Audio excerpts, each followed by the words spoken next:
Guys, have you heard about the news? Warga miskin gak dapat bantuan, tapi pemilik rumah 2 lantai malah rutin dapat bansos. Isn't it weird? Namun setelah dikaji ulang, bukan pemerintah yang cuek, tapi datanya yang kacau. Datanya nggak update lah, masih manual lah, bahkan ada yang sudah meninggal namun masih terdaftar aktif sebagai penerima bantuan sosial. Terus kepikiran gak sih, kalau misal datanya yang jadi sumber masalah, gimana kalau kita bikin sistem datanya aja? And boom, lahirlah ide kita. Sistem informasi penerima bantuan sosial. Tujuannya tentu saja supaya penerima bantuan sosial bisa tepat sasaran. Oh ya, proyek kita selaras loh dengan SDGs nomor 1 yaitu No Poverty. Atau dalam bahasa Gen Z-nya, in this economy, biar nggak makin banyak yang hidup susah nggak sih?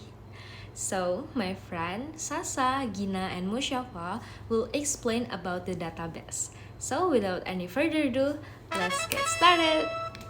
Oke, jadi gini, kita punya database dengan 5 tabel utama, gak ribet tapi powerful. Tabel yang pertama adalah tabel wilayah, isinya data semua lokasi, mulai dari provinsi, kabupaten, sampai desa. Tabel yang kedua adalah penerima bantuan, ini yang nerima bantuannya, ada nama, NIK, KK, alamat, dan status diverifikasi apa belum. Tabel yang ketiga adalah jenis bantuan. Ada 5 jenis bantuan sosial, mulai dari sembako sampai bantuan UMKM. Tabel yang keempat adalah tabel petugas. Petugas itu adalah orang yang nyalurin bantuannya. Ada 50 petugas tersebar ke berbagai wilayah. Dan tabel yang terakhir adalah tabel distribusi bantuan. Ini adalah tabel penting yang nge-link semua datanya. Siapa dapat apa, kapan, dan disalurin oleh siapa. Semua tabel terhubung rapi pakai primary key dan foreign key. Biar relasinya jelas, jadi datanya nggak salah nyelip. Kalau misalkan nanti pengen nyari berapa banyak orang dari kecamatan X yang udah dapat bantuan pendidikan, tinggal query aja, nggak perlu ribet bongkar dokumen satu-satu. SQL is our superhero. Datanya banyak banget. Kita serius banget di bagian ini. Total data yang kita masukin itu ada 170 penerima bantuan, 5 jenis bantuan, 50 petugas distribusi, dan 170 catatan distribusi. Data ini kita susun sendiri loh.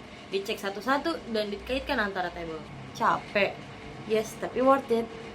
Wilayahnya kita ambil dari 6 provinsi di Pulau Jawa. Biar realistis, nama-namanya gak random banget, tapi masih khas Indonesia.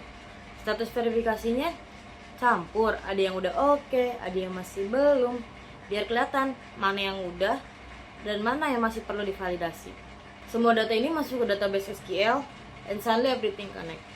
Distribusi bantuannya bagaimana?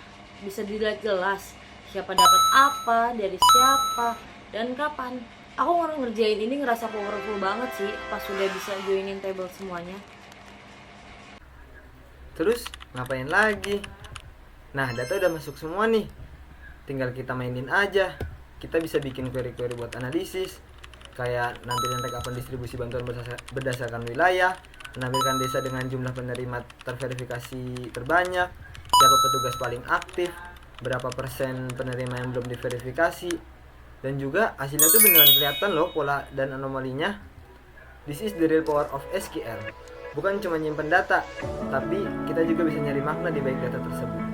Dan dari sini kita sadar, SDG itu bukan cuma angka-angka global, tapi bisa kita mulai dari baris-baris data sederhana yang bisa membantu ngurangin kemiskinan di Indonesia. One query at a time. SQL bukan cuma buat ngurus toko online atau data belanja, Tapi juga bisa bantu atasi kemiskinan. Data yang benar dapat mengubah hidup banyak orang. Let's code for change. Let's SQL for